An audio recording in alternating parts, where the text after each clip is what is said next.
What's up, guys? It's Max from Maxed Out Sports, and today I'm going to be telling you guys not to buy the Cat Daddy CO550.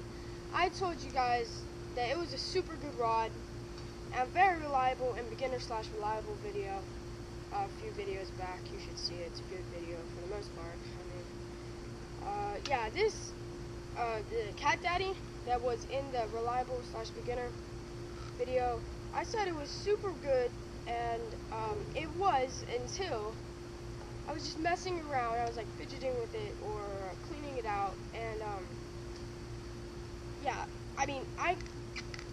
I cannot reel it in because I just cannot. It's like so stiff, and you might say, well, you can't because I tied a knot. I already tried. Even without this knot right here, you cannot reel it up. So if you were thinking of getting this rod or already got it, I'd take it back and get your money back. I'm taking it back. I took this reel apart to see what's going on.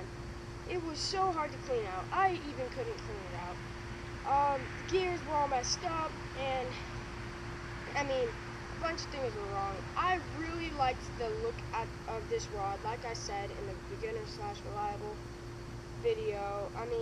Their logo is awesome. But, like my grandfather told me to, don't get off brands like